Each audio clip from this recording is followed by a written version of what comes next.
आज है 1 दिसंबर, दिन रविवार। खबरों की ओर बढ़ने से पहले नजर डालते हैं सुर्खियों पर। बिहार विधानसभा में 150 प्लस पदों पर भर्ती आवेदन की अंतिम तारीख है 13 दिसंबर 2024। आधिकारिक वेबसाइट पर जाकर करें आवेदन। आज से कई नियमों में होंगे बदलाव। गैस सिलेंडर की कीमतों में बदलाव। बैंकों में 8 दिन रहेगी छुट्टी। आज से स्कूल की टाइमिंग में बदलाव। अब 9:30 बजे से 4 बजे तक चलेगा क्लास। ठंड के कारण बिहार में स्कूलों का समय बदला। 5,500 पैक्सों में कृषि यंत्र बैंक होगा स्थापित। किसानों को रियायती दर पर मिलेगा कृषि यंत्र। सहकारिता विभाग ने प्रस्ताव किया तैयार। मनोज बाजपेयी को वजन बढ़ने से लगता है डर। इस कारण से रात को खाना नहीं खाते हैं अभिनेता मनोज बाजपेयी। स्वस्थ जीवन शैली से फिट है मनोज बाजपेयी। क्या कैब ड्राइवर आपसे बदतमीजी करता है? कैब ड्राइवर को ऐसे सिखाए सबक, ऐसे करने से मिलेगी सजा। और जडेजा ने गंभीर के कोच बनने के समर्थन में दी राय। गंभीर के आकलन के लिए 6 महीने कम। जडेजा का बयान। टीम में उतार चढ़ाव होते हैं। बल ने बीते 21 नवंबर 2024 को कांस्टेबल पदों के लिए स्पोर्ट्स कोटे के तहत भर्ती की अधिसूचना जारी की थी। अधिसूचना के मुताबिक इस भर्ती में कुल 275 रिक्त पदों पर पुरुष और महिला उम्मीदवारों का चयन किया जाना है और इसके लिए आज से आवेदन किया जा सकता है। योग्यता की हम बात करें तो उम्मीदवारों को किसी मान्यता प्राप्त बोर्ड से 10वीं कक्षा पास होना चाहिए।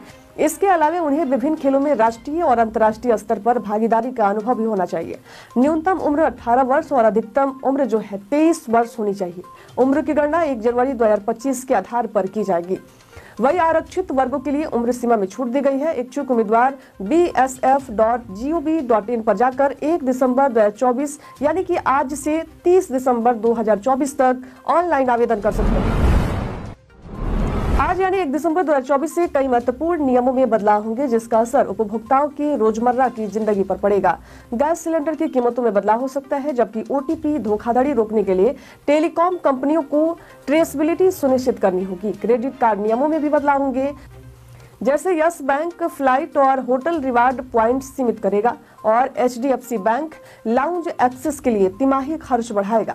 आधार अपडेट 14 दिसंबर तक मुफ्त रहेगा। दिसंबर में बैंकों में 8 दिन छुट्टी रहेगी जिसमें 1, 8, 14, 15, 22, 25, 28 और 29 दिसंबर शामिल है।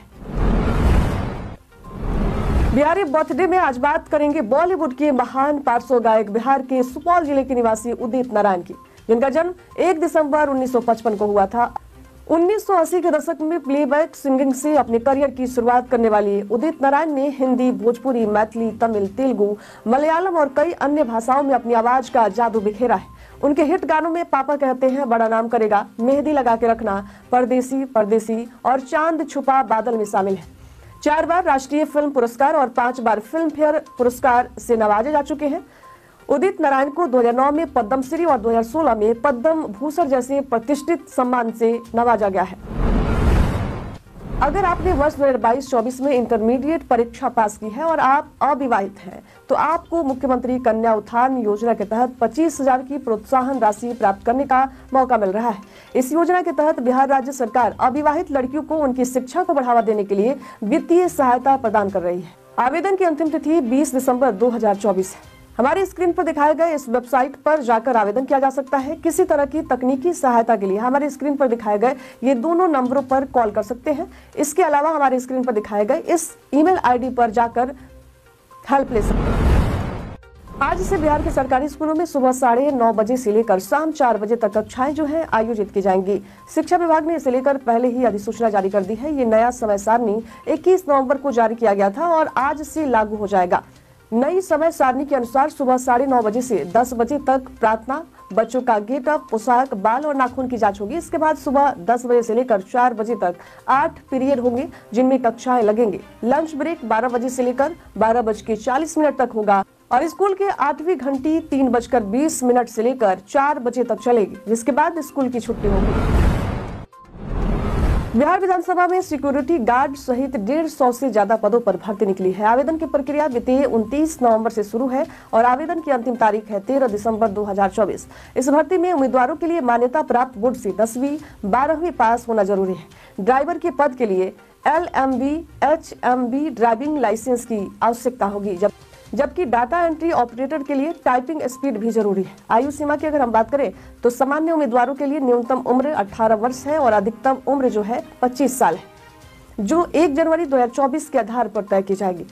जबकि ड्राइवर, ऑफिस अटेंडेंट और डाटा एंट्री ऑपरेटर के लिए आयु सीमा 18 से 37 वर्ष निर्धारित की गई है। इच्छुक उम्मीदवार ऑफिशियल वेबसाइट हमारे स्क्रीन पर दिखाए गए इस वेबसाइट पर जाकर आवेदन कर सकते हैं। मुख्यमंत्री नीतीश कुमार के नेतृत्व में बिहार सरकार ने सूचना और जनसंपर्क विभाग के माध्यम से बिहार सोशल मीडिया एवं ऑनलाइन मीडिया नियमावली 2024 को मंजूरी दी है।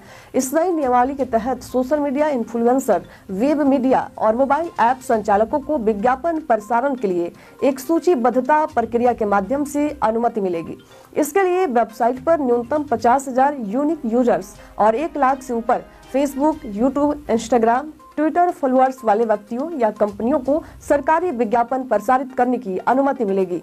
सोशल मीडिया इन्फ्लुएंसर या न्यूज ऐप संचालक अब ऑनलाइन आवेदन कर सकते हैं और संबंधित कागजात के साथ सूचना और जनसंपर्क विभाग को भेज सकते हैं। आवेदन की अंतिम तारीख 15 दिसंबर 2024 तक है। ज्यादा जानकारी के लिए सूचना और जनसंपर्क विभाग की वेबसाइट हमारे स्क्रीन पर दिखाए गए इस वेबसाइट पर जाकर ले सकते हैं। मधुबनी के स्थापना दिवस के मौके पर आज मिथिला चित्रकला संस्थान विश्व का सबसे लंबा मिथिला पेंटिंग बनाने का आयोजन करने जा रहा है, जो कुल 2000 फीट लंबा होगा। इस ऐतिहासिक आयोजन में 1000 से अधिक कलाकारों को आमंत्रित किया गया है। ये कार्यक्रम कला, संस्कृति एवं युवा विभाग और उद्योग विभाग बिहार सरकार के संयुक्त तत्वाधान में आयोजित हो रहा है। कार्यक्रम सुबह 8 बजे से शुरू होगा और एक ही दिन में पेंटिंग पूरा करने का लक्ष्य रखा गया है। कलाकारों को पेंटिंग सामग्री किट, भोजन, नाश्ता और मानदेय प्रदान किया जाएगा। अगर आप भी पेंटिंग की कला जानते हैं, चित्रकला जानते हैं, तो आप इसमें भाग ले सकते हैं। इसके लिए आपको मिथिला चित्रकला संस्थान की वेबसाइट हमारे स्क्रीन पर दिखाए गए इस वेबसाइट पर जाना होगा। आवेदन फॉर्म डाउनलोड करके भरना होगा और फॉर्म भर के हमारे स्क्रीन पर दिखाए गए इस ईमेल या हमारे स्क्रीन पर दिखाए गए इस व्हाट्सएप नंबर पर भेजना होगा। अगर आप उबर कैब में सफर कर रहे हैं और ड्राइवर आपसे बदतमीजी कर रहा है, तो आप उसे सबक सिखा सकते हैं। बता दें, उबर ऐप में एक खास ऑडियो रिकॉर्डिंग फीचर होता है। यदि आपके साथ कुछ ऐसा होता है तो आप ऐप के ब्लू आइकन पर क्लिक करके अपनी राइड का ऑडियो रिकॉर्ड कर सकते हैं। यह फीचर आपकी और ड्राइवर की सुरक्षा के लिए डिजाइन किया गया है। इसके अलावा कैब में बैठने से पहले ड्राइवर की प्रोफाइल चेक करें और राइड के बाद अपना लाइव लोकेशन किसी करीबी व्यक्ति को जरूर शेयर करें। अगर ड्राइवर चाइल्ड लॉक लगाता है तो तुरंत उसे सूचित करें। किसी भी परेशानी के मामले में उबर ऐप पर रिपोर्ट और हेल्प ऑप्शन का इस्तेमाल करें या कंपनी को ईमेल करें। बिहार सरकार ने हाल ही में मुख्यमंत्री वाहन चालक कल्याण योजना 2024 की घोषणा की है। इस योजना के तहत चालकों को चिकित्सा सुविधाओं, जीवन बीमा, स्वास्थ्य बीमा और दुर्घटना बीमा का लाभ मिलेगा। इसके अतिरिक्त वाहन चालकों को भारी मोटर वाहन चालान प्रशिक्षण और रिफ्रेशर ट्रेनिंग भी दी जाएगी। परिवहन मंत्री शीला कुमारी ने इस योजना के बारे में जानकारी देते हुए कहा कि योजना का शुभारंभ जल्द ही होगा और इसके लिए सॉफ्टवेयर तैयार किया जा रहा है। योजना का लाभ लेने के लिए वाहन चालकों को निबंधन कराना होगा, जिसके बाद उन्हें विभिन्न स्वास्थ्य सेवाओं, चश्मे वितरण, चालक सीट निर्माण और ई श्रम पोर्टल पर निबंधन जैसी सेवाओं का लाभ मिलेगा। बिहार के शिक्षा विभाग ने स्कूलों की छुट्टियों को लेकर बड़ा बदलाव किया है। एसीएस के पाठक द्वारा दिए गए आदेशों को पलटते हुए अब जिलाधिकारी को ये अधिकार दिया गया है कि वे प्रचंड गर्मी और कड़ाके की ठंड में स्कूलों की छुट्टी की घोषणा खुद कर सकेंगे।